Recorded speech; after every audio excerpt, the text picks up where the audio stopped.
Pulsar. Ah, t'as trouvé mon talkie-walkie? Il est cool, hein? Je m'en sers pour parler à mes copains. Mais surtout à Lucas qui habite pas loin. Ça capte pas des masses.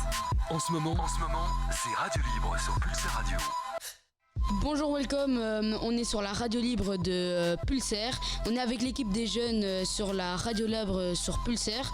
Bonjour tout le monde. Bonjour. Salut. Donc on est en compagnie de Cléo, Grégoire, Maël qui est à la réalisation vidéo et moi-même Cyril qui est à la réalisation. Et donc le thème que nous avons choisi est « Y a-t-il une vie après la mort ?»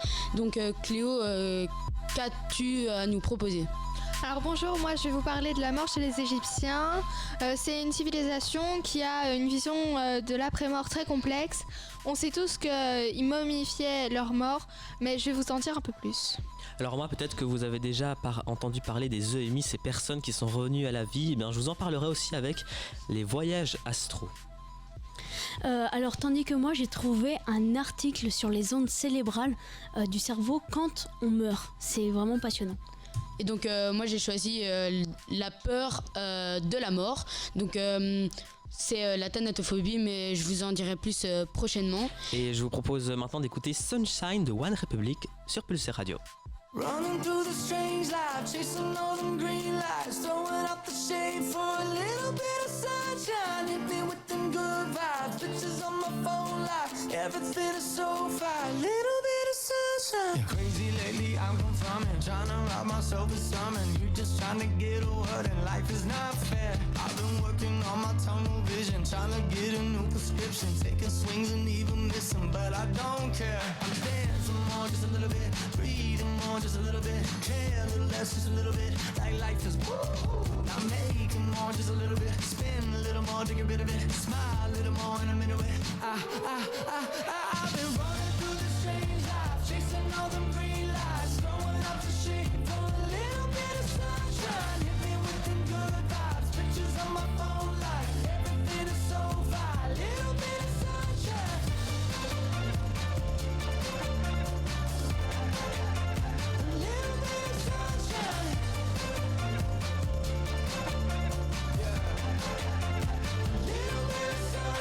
Another day, another selfish moment. I've been feeling helpless, sick of seeing all the selfies. Now I don't care. Found myself a new vocation, calibrated motivation. No more static, change the station, headed somewhere. Dancing more, just a little bit, breathing more, just a little bit, care a little less, just a little bit, like life is woo. I'm making more, just a little bit, spin a little more to get rid of it, smile a little more in a minute. Honestly, man, lately I've been running through the strange life, chasing all them green lights, throwing up the shade for a little bit of sunshine. Hit me with them good vibes, pictures on my phone like everything is so fine. Little bit of sunshine. A little bit of sunshine. A little bit of sunshine. I don't really know any other way to say this. Can't slow down, trying to keep up with the changes. Punch that number and the name when I clocked in. Now I feel like Michael with the cane when I walk in. Basically, life is the same thing, unless you don't want the same thing. Probably should've won and got a feature, but I didn't. I've been saving up the money cause it's better for the business. I've been running through the strange life, chasing all them green lights, throwing up the shade for a little bit of sunshine.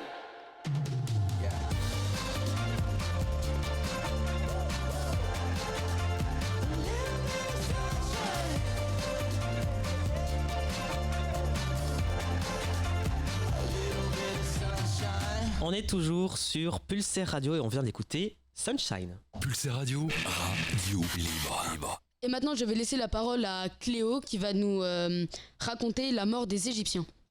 Rebonjour, aujourd'hui comme je vous l'ai dit tout à l'heure et comme vous l'avez sûrement remarqué à la musique de fond, je vais vous parler des Égyptiens et de leur conception de la mort. Tout d'abord, contrairement à ce qu'on pourrait penser, les Égyptiens ne croient pas à la réincarnation, mais plutôt en la vie éternelle. Si leurs actions durant leur existence sont bonnes, ils profitent de la vie éternelle au paradis des Égyptiens, les jardins de Yalou. Pour les Égyptiens, la mort n'est pas synonyme de fin, mais de passage. Les Égyptiens, dans le but d'aller dans l'au-delà, momifiaient les morts. La momification se faisait en plusieurs étapes. La première étape consistait à tout enlever, même ce qui pouvait pourrir dans le corps. Ils enlevaient donc les organes et les mettaient dans des vases. Ensuite, des prêtres pratiquaient la cérémonie de l'ouverture de la bouche sur le sarcophage de la momie et priaient le dieu Anubis pour préparer le mort à aller dans l'au-delà, aidé de ce dieu qui veille sur lui. La momie était également touchée avec des objets rituels et des petits porte-bonheur représentant les 5 sens pour les lui rendre. Pour que le mort puisse se nourrir dans l'au-delà, il laissait sur la table d'offrande des boissons et de la nourriture. Les tombes se trouvaient dans les pyramides. Chez les Égyptiens, on croyait à la vie après la mort. Ce voyage considéré comme périlleux se faisait en 4 étapes. Après un long voyage, le mort devait poser son cœur sur un côté de la balance au milieu de la salle d'Osiris, le dieu du jugement, surveillé par Anubis, le dieu de la protection des morts, et le dieu Thoth de l'écriture. Ensuite, Maat, la déesse de la justice et de la vérité, posait une de ses plumes de l'autre côté de la balance. Si le cœur pesait le même poids, il allait dans le paradis égyptien. Sinon, il était dévoré par la déesse Amémet. Si c'est un pharaon qui passe le test, il le réussit. Son sort est différent des autres défunts. Son corps fusionne alors avec celui d'Osiris. Ensuite, il traverse le monde inférieur pour rejoindre en barque le paradis. Mais lui est escorté par les dieux. Ce qui nous reste de cette magnifique civilisation sont les vestiges dont les tombes des pharaons qui sont les légendaires pyramides. On y trouvait tous les biens de ce personnage important, jusqu'aux domestiques. Aussi, les nécropoles où on trouvait les sarcophages de personnes moins importantes avec leurs biens pour les avoir dans l'au-delà. Merci de votre écoute, bonne journée! Et peut-être que les Égyptiens croyaient que la Terre était plate et pourtant elle est bien ronde. On écoute Orelsan, la Terre est ronde, toujours sur Pulsar Radio.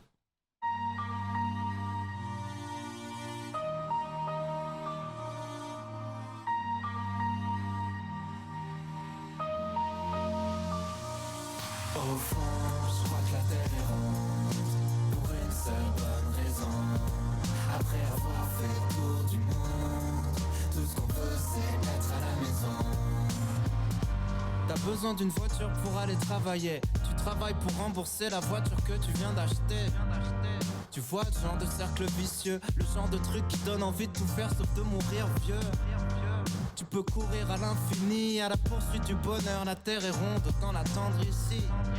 Je suis pas feignant mais j'ai la flemme, et ça va finir en arrêt maladie pour toute la semaine. Je veux profiter des gens que j'aime, je veux prendre le temps avant que le temps me prenne et m'emmène. J'ai des centaines de trucs sur le feu, mais je ferai juste ce que je veux quand même. Au fond, je crois que la terre est ronde, pour une seule bonne raison. Après avoir fait le tour du monde, tout ce qu'on veut c'est être à la maison. Au fond, je crois que la terre est ronde, pour une seule bonne raison. Après avoir fait le tour du monde, tout ce qu'on veut c'est être à la maison. Les rappeurs qu'un ils donnent les mêmes conseils que mes parents. Fais ce que tu veux dans ta vie mais surtout fais de l'argent. J'essaye de trouver l'équilibre. À quoi ça sert de préparer l'avenir si t'oublies de vivre? En caleçon qui me sert de pyjama, au lieu de lécher mon patron pour une avance qui me filera pas. Ce soir je ramènerai l'équipe, en attendant merci d'appeler, mais s'il te plaît parle après le bip. Aujourd'hui je me sens bien, je voudrais pas tout gâcher, je vais tout remettre au lendemain. Y'a vraiment rien dont j'ai vraiment besoin, on verra bien si je me perds en chemin.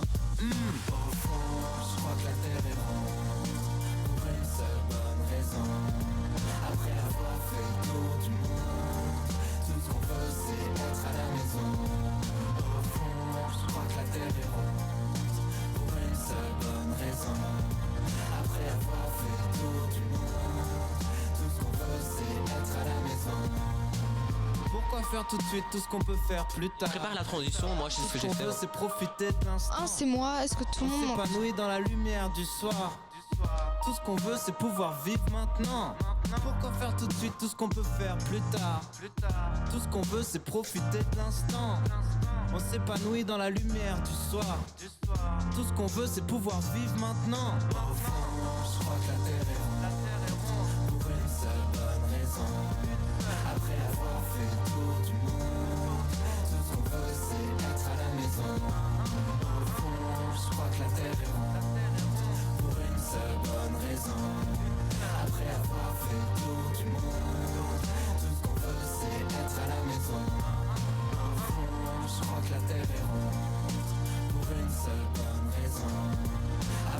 encore et toujours sur Pulsar Radio. Maintenant, c'est Grégoire qui va nous présenter son sujet passionnant, les EMI. Oui, vous êtes peut-être tous d'accord pour dire que la mort fait partie de la vie, mais en revanche, pensez-vous qu'il y a une vie après la mort ? Eh bien, la réponse n'existe pas, mais cependant, on constate de plus en plus, notamment grâce à l'avancée de la médecine des EMI, des expériences de mort imminente. Les personnes qui l'ont vécu racontent généralement la même chose, et c'est assez surprenant. Alors, si on se base sur tous les témoignages, à l'instant, on décéderait, notre âme sortirait de notre corps et les douleurs disparaisseraient. On s'envolerait dans la pièce dans laquelle il y a notre corps en chair, notre enveloppe, comme certains l'appellent, on aurait nos sens multipliés à l'infini. Dans cet état-là qu'on n'a jamais vécu, on se pose légitimement la question « suis-je mort ?» Alors les infirmiers que la victime entendait savaient répéter les conversations qui avaient eu lieu dans la chambre, mettant ainsi une claque aux scientifiques qui n'ont pas confirmé l'existence des EMI, car savoir donner une conversation ayant lieu durant la mort est une lourde preuve. Ensuite, on partirait à la découverte des alentours, on ne ressentirait rien si ce n'est de la paix, du réconfort et un calme grandissant. Puis on pénétrerait dans le fameux tunnel obscur dont vous avez sûrement entendu parler avec une lumière attirante au bout et on rencontrerait des personnes en train de léviter dans les airs, des personnes que nous aurions autrefois connues et qui seraient passées dans l'autre monde. Ensuite, cette lumière très pâle puis brillante nous attirerait et notre vie défilerait sous nos yeux. Ainsi, des voix viendraient à nous demandant « Veux-tu mourir ?» Et les victimes de EMI avaient parfois le choix, mais recevaient parfois la visite d'un proche disant de retourner et instantanément la personne revenait à la vie. Alors je vais préciser tout de même que la science n'a pas confirmé cet état malgré les nombreuses études. Il nous reste donc que les témoignages des victimes, témoignages qui se ressemblent. Et les victimes d'expériences de mort imminente disent ne pas avoir conscience de la notion du temps. Une personne a témoigné en disant, je cite, « La mort est la chose la plus vivante que j'ai vécue dans ma vie ». Dans la mort, il y a l'enfer. Nous allons donc écouter l'enfer de Stromae.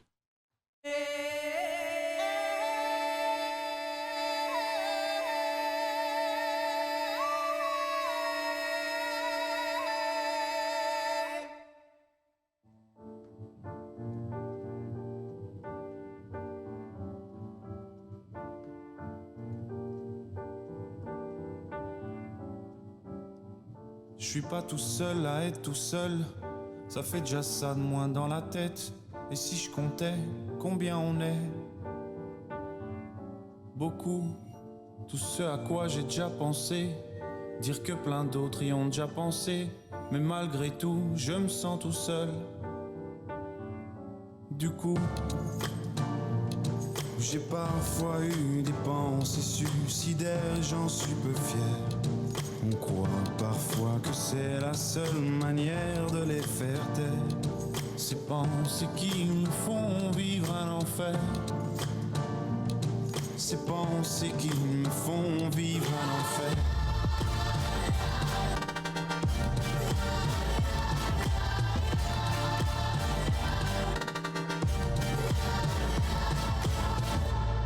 Est-ce qu'il y a que moi qui ai la télé et la chaîne culpabilité? Mais faut bien se changer les idées. Pas trop quand même, sinon ça repart vite dans la tête. Et c'est trop tard pour que ça s'arrête. C'est là que j'aimerais tout oublier. Du coup, j'ai parfois eu des pensées suicidaires, j'en suis peu fier. On croit parfois que c'est la seule manière de les faire taire.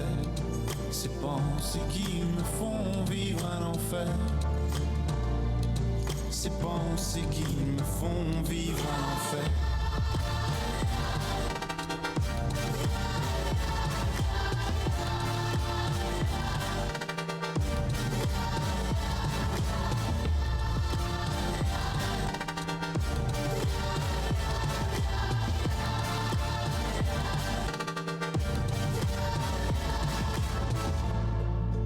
J'ai mûrement réfléchi et je sais vraiment pas quoi faire de toi. Justement réfléchir, c'est bien le problème avec toi.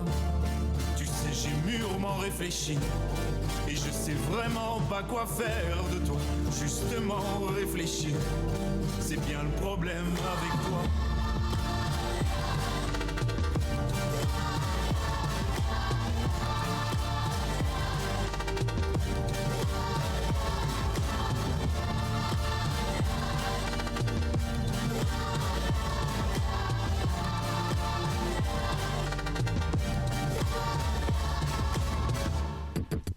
Pulsaire, moins de hits, plus de musique.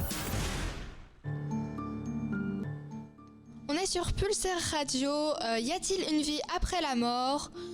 Grégoire va nous présenter la fin de sa présentation sur les voyages astrales, accompagné de Maël qui va nous parler de l'activité cérébrale pendant la mort. Effectivement, on vient de parler des expériences de mort imminente, mais il existe également un phénomène très proche de celui-ci. On va parler des voyages astraux. Alors qu'est-ce que c'est un voyage astral? C'est le fait de voyager avec son âme. Mais alors, qu'est-ce qui distingue les EMI des voyages astraux? Eh bien, les voyages astraux, c'est naturel et c'est une chose que nous faisons presque quotidiennement. Alors si vous voulez en faire un, pour y parvenir, vous devez être seul, concentré et couché sur le dos, penser à une corde au-dessus de nous et s'imaginer grimper. Si on parvient à être concentré, le voyage astral peut commencer. Alors pour retourner dans votre corps, il suffit simplement d'y penser, mais évidemment si vous êtes une personne qui réfléchit beaucoup, vous pensez vite à votre corps et votre voyage sera court. Alors tout cela peut vous faire rêver, alors si vous avez le temps et un mental d'acier, sachez qu'il y a des cours sur internet et aussi sur YouTube où des gens donnent des conseils gratuitement. Sachez que j'ai essayé mais ce n'est pas facile sur moi car je n'arrive pas à penser à rien. Enfin voilà, si ça vous intéresse, n'hésitez pas à checker sur internet et s'il fallait le rappeler la différence entre les EMI et les voyages astraux, dans l'un vous êtes vivant et dans l'autre vous êtes mort. Entre la vie et la mort, il y a un voyage. La question que l'on va se poser maintenant est comment notre cerveau réagit-il face à ce voyage? Des scientifiques ont enregistré l'activité cérébrale d'un patient au moment de sa mort. C'était la première fois qu'on pouvait voir ce qui se passe dans le cerveau avant, pendant et après la mort. Voici ce qui s'est passé. Depuis plusieurs jours, des neuroscientifiques américains surveillaient l'activité cérébrale d'un patient épileptique de 87 ans, qui soudainement a subi une crise cardiaque et est décédé. Coïncidence malheureuse pour le patient, mais heureuse pour la science, car les chercheurs ont ainsi eu la chance d'enregistrer 15 minutes d'activité cérébrale au moment du décès. Une première, est-ce qu'ils ont enregistré 30 secondes avant que le cœur s'arrête et 30 secondes après, surtout, c'est une activité accrue des ondes cérébrales que les scientifiques qualifient d'ondes gamma, des ondes connues pour intervenir au cours des phases de méditation, de récupération de la mémoire, de flashback ou encore de rêve. L'observation nous explique les histoires racontées par ceux qui ont déjà vécu un arrêt cardiaque.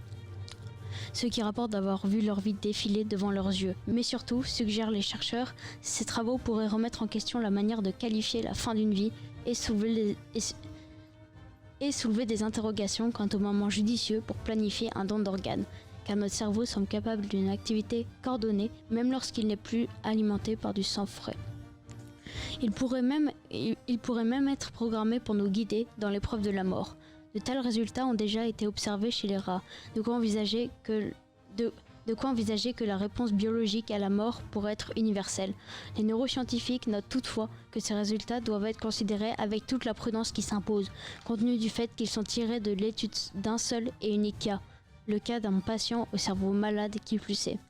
Bref, la mort nous réserve encore plein de mystères à élucider. Alors maintenant, après cette magnifique présentation, merci beaucoup, on va écouter Hypen Hypen, Don't Wait For Me.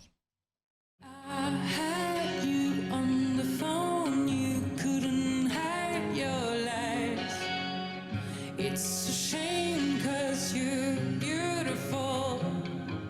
When you cry, when it's a sign, when the sun is not there, when it's a sign, when the cat has disappeared, when it's a sign, when your best friends don't like you anymore.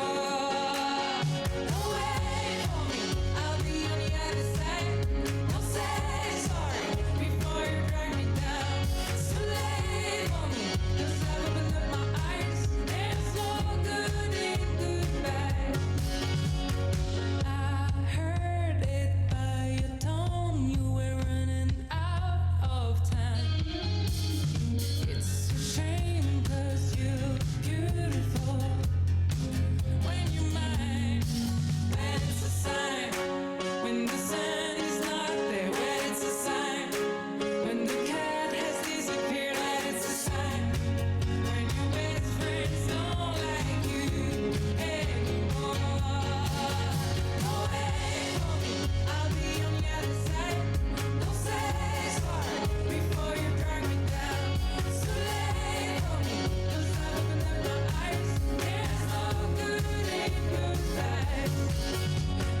règles sont assez simples.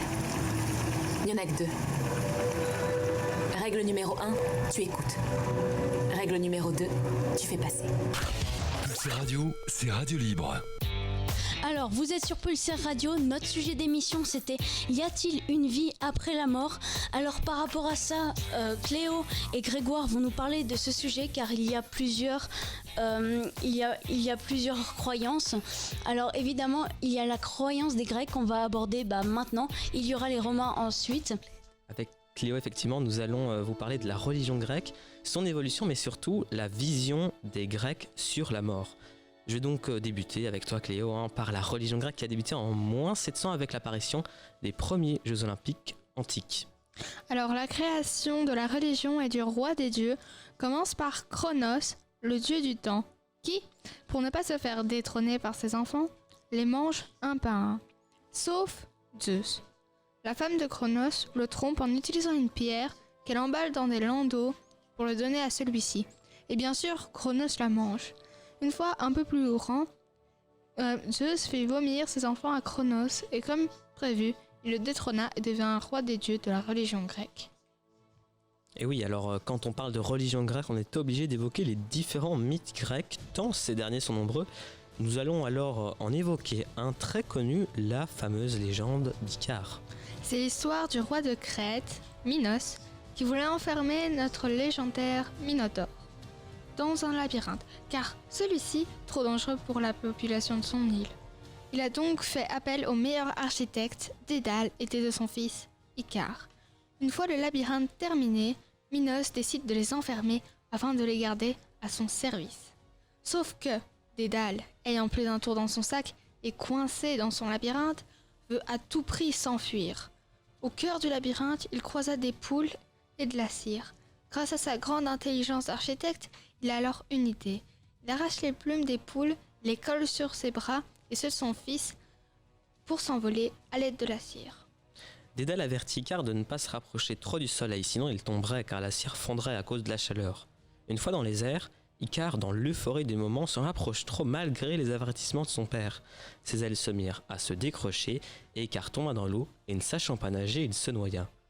Il rejoindra par après Thanatos, le dieu des morts. Voilà donc que se termine la légende d'Icare. Puisqu'on parle de la vie après la mort, des morts, il y en aura. Dans la guerre de Troie. Guerre qui se déclenche par l'enlèvement d'Hélène, épouse du roi de Grèce, par le prince troyen Paris et qui durera 10 ans. Et après ces 10 années de guerre et de longues luttes pour tenter de pénétrer dans la cité, les Grecs ont une idée folle, c'est vrai. Ils offrent un cheval en bois en offrande que les Troyens croyaient être un cadeau des dieux et l'acceptèrent volontairement. Les Troyens amènent au cœur de la cité le cheval en bois sans se douter que la guerre allait réellement commencer dans la ville, pourtant réputée impénétrable. À la nuit tombée, les Troyens, tellement heureux de cette offrande des dieux, la célèbrent et finissent par s'endormir, fatigués par leur soi-disant victoire. Soi-disant victoire parce que la fête terminée, les hordes de soldats grecs amassés depuis des heures dans ce cheval, sans climatisation, fatalement sans nourriture, collés les uns aux autres, sortent du cheval dans la cité endormie. Les Grecs envahissent alors Troie et la guerre peut enfin se clôturer. Effectivement, cette guerre qui a donc été remportée par les Grecs a fait un bon nombre de morts, mais alors, les Grecs pensent-ils qu'il y a une vie après la mort et surtout comment l'imaginent-ils ? Alors tout d'abord, chez les Grecs, Thanatos, le dieu de la mort, est très important. Ensuite, ils pensent qu'une fois morts, ils iront dans le royaume du dieu des enfers, Hadès, et de sa femme, Perséphone, pour être jugés. Elles y restent comme des ombres sans force ni sentiment, mais qui peuvent reprendre vie quand elles sont évoquées. Si Hadès décide d'envoyer une âme aux enfers, ceux-ci sont gardés par Cerbère, un chien à 3 têtes, et celui-ci. Mais les Grecs ont une certaine vision négative de la mort. Ils pensent notamment que l'âme deviendrait méchante et dangereuse si le corps du mort n'était pas enterré. Les âmes devenues fantômes viendraient tourmenter les vivants, c'est pourquoi les vivants n'ont pas peur de la mort, mais peur des morts. Voilà pour la vision de la mort pour les Grecs. Merci beaucoup pour toutes ces belles informations. Alors ensuite nous parlerons avec Cyril et moi-même de ce que pensaient les Romains justement. Et on va écouter Hors Tempo de Doriadé.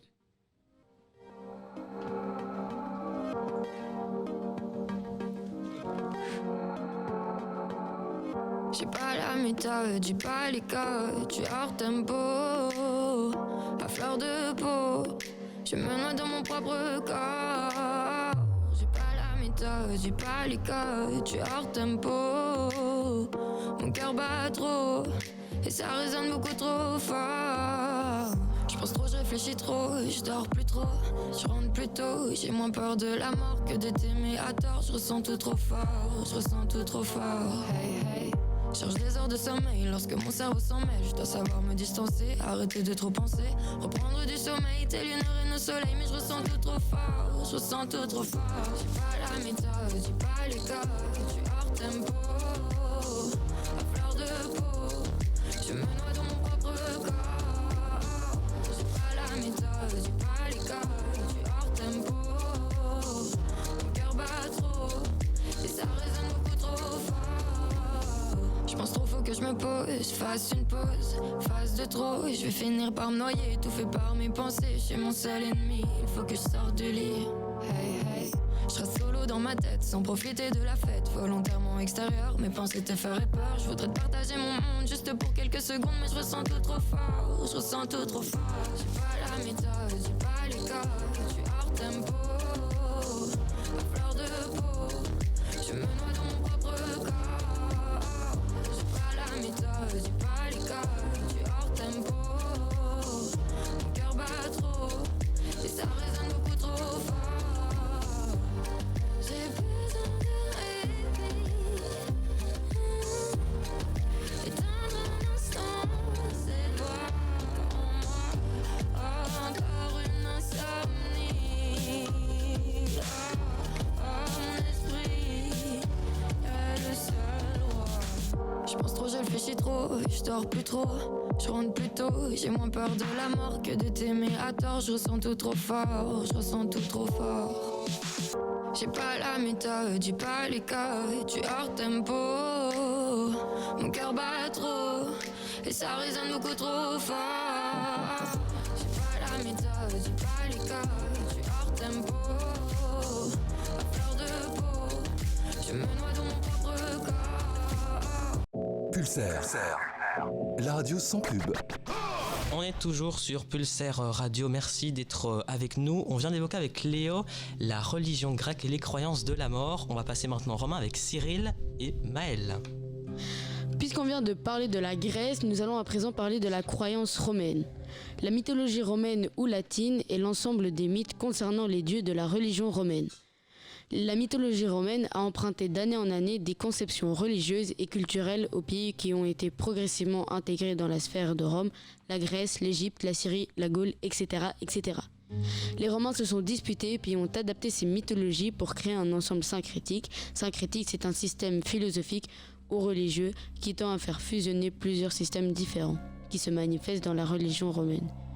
Les Romains pensaient qu'un déroulement précis des funérailles était essentiel pour obtenir une vie après la mort. Cela fait référence à notre sujet, y a-t-il une vie après la mort ? Puisque l'on vient de parler des Romains, moi je vais vous parler de Rome et de sa création.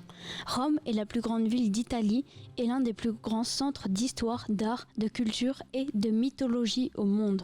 Aujourd'hui, nous explorons le mythe à l'origine de sa fondation, le mythe de Romulus et Rémus.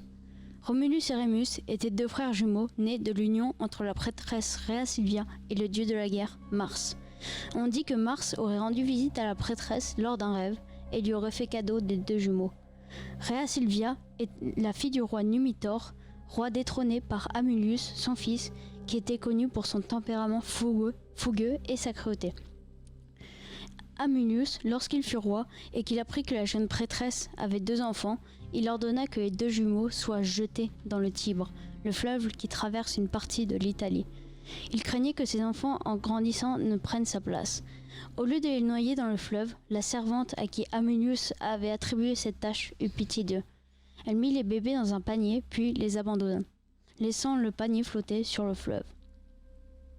Mais contre toute attente, ils survécurent. très probablement grâce aux dieux, car après tout, ils étaient les enfants de Mars. D'ailleurs, selon la légende, c'est grâce à Tibernus qui, en calmant les eaux de la rivière, permit que le panier contenant Romulus et Rémus ne se renverse. Un jour, ce panier se prit dans les racines d'un figuier sacré. C'est là, au pied de l'arbre, qu'il fut découvert par une louve qu'ils adopta en prenant soin d'eux et les nourrit. Jusqu'à ce que les jumeaux furent découverts dans la tanière par un berger qui passait par là. Il ramena les 2 enfants chez lui et les éleva comme les siens, avec sa femme. Ils grandirent parmi les autres bergers et eurent une vie très campagnarde jusqu'à l'âge adulte. Par contre, ils se distinguèrent des autres par leur habileté surprenante à diriger et à combattre. Romulus et Rémus étaient admirés de tous. Un jour, les jumeaux firent la rencontre de leur grand-père, l'ex-roi Numitor, qui immédiatement reconnut les enfants de sa fille.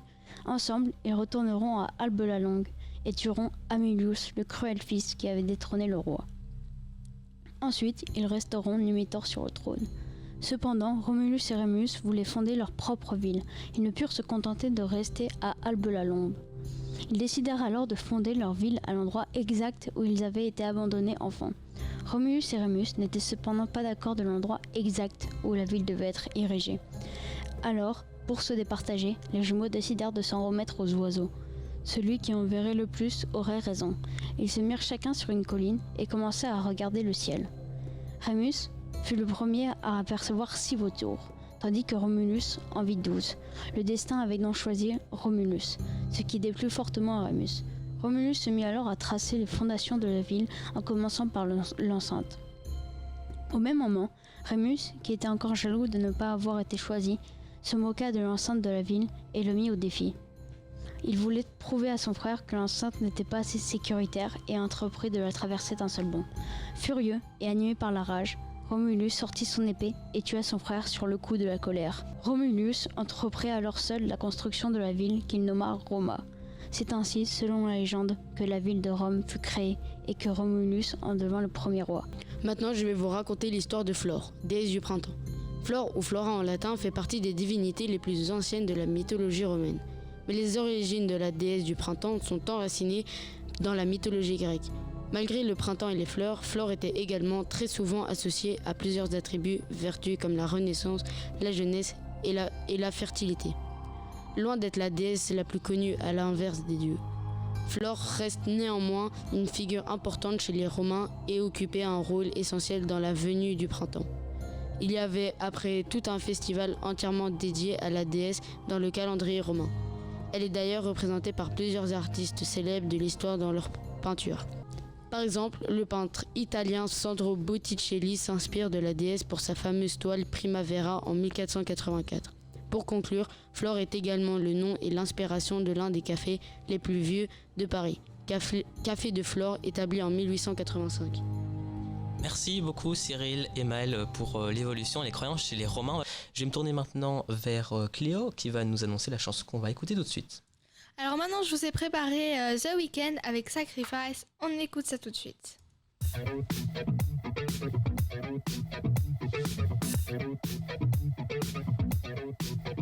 I was born in a city where the winter nights don't ever sleep. So this life's always with me. The ice inside my veins will never bleed. Love. Love.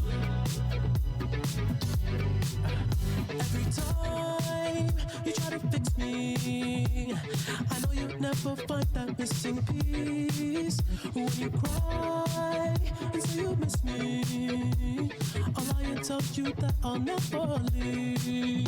But I sacrificed your love for more of the night. I tried to put up a fight, can't tie me down.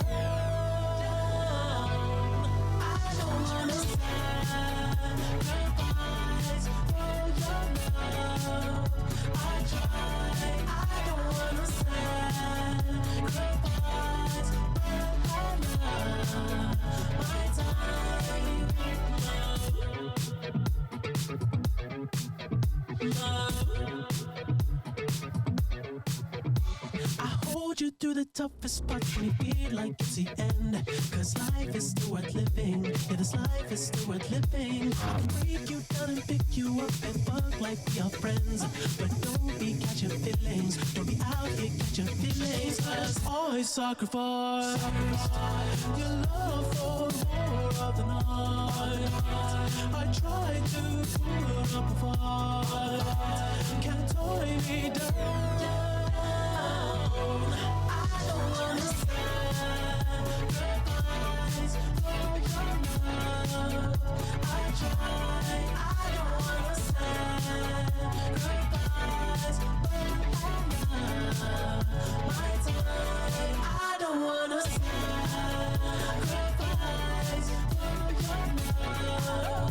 I try. I don't wanna sacrifice for my time. Oh baby, I hope you know that I try.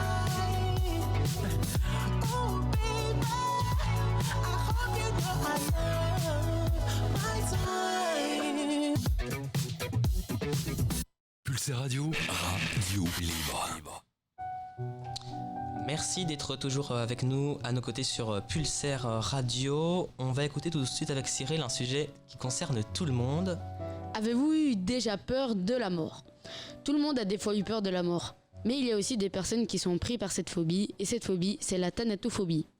C'est un nom formé à partir du grec ancien thanatos, qui signifie mort, et phobia, qui signifie, comme on le sait, la peur.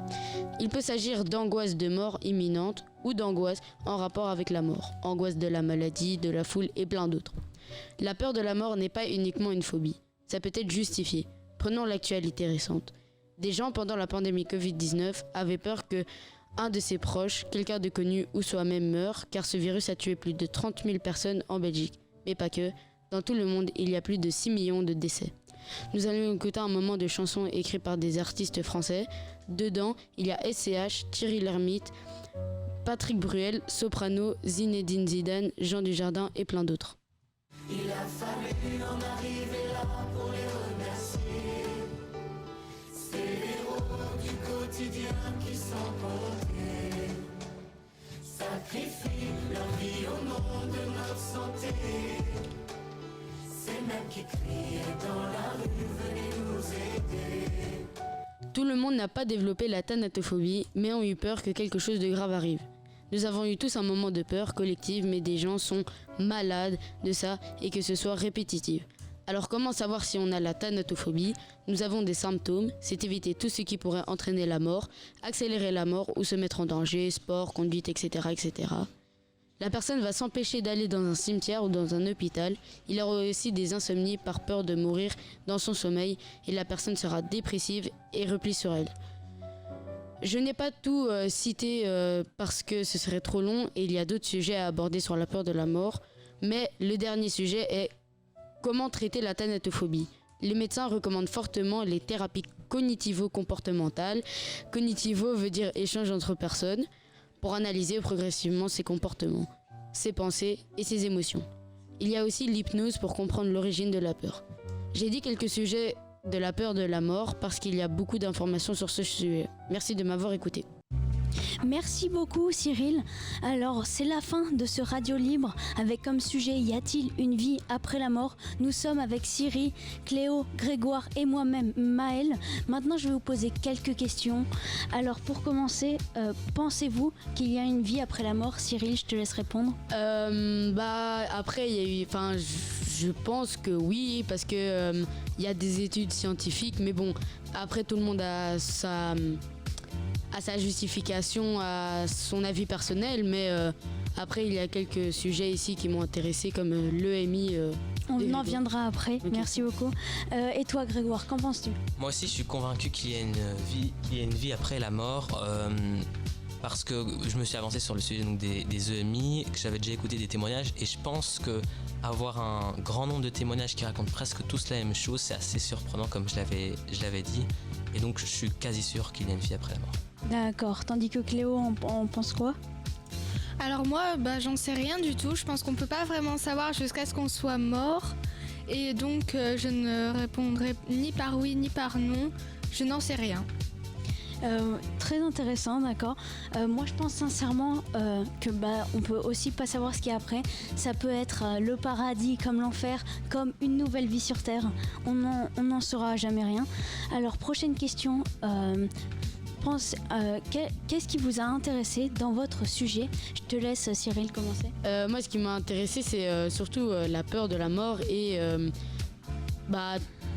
la mort aussi m'intéresse fortement parce qu'on ne sait pas ce qu'il y a après la mort. Un vaste sujet. Ouais, voilà, un vaste sujet. Donc voilà. Grégoire? Eh bien moi je m'étais naturellement renseigné sur ce sujet parce que je suis très curieux et c'est assez une réponse énigmatique de se dire que personne en réalité a la réponse, en tout cas réponse confirmée, mais c'est pour ça donc que je me suis informé sur ça pour vraiment essayer de trouver une réponse. Voilà. D'accord. Tandis que Cléo? Alors moi déjà j'étais très intéressée par les Égyptiens et je savais pas vraiment tout de la mort chez les Égyptiens et je me suis dit que c'était la seule façon de savoir, de prendre des informations et de partager ça à tout le monde. Ok, d'accord. Tandis que moi, c'était l'activité cérébrale pendant la mort.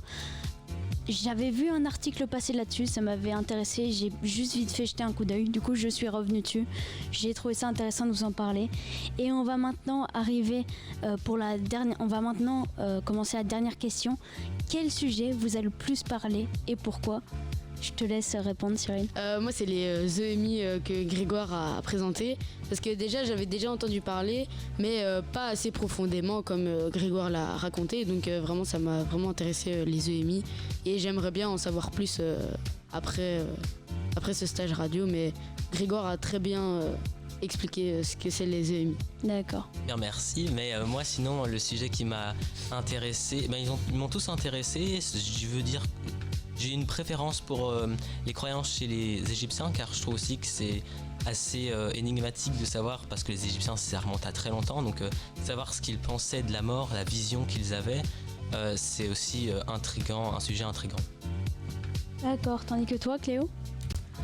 Alors ce que j'ai préféré c'est aussi les EMI parce que déjà j'avais jamais entendu parler et je savais même pas que ça existait et donc ça m'a fait découvrir un truc alors que le reste je connaissais déjà un peu. Ben, décidément, tout le monde est intéressé par mon sujet. C'est vraiment cool. Ça va peut-être pas vous surprendre, mais moi aussi, c'était EMI. J'ai trouvé ça très intéressant. On découvrait un autre monde, d'ailleurs. Merci beaucoup à vous tous. C'était... la radio libre sur Pulsar Radio. Et merci de nous avoir écoutés et à la prochaine. Pulsar, la radio sans pub.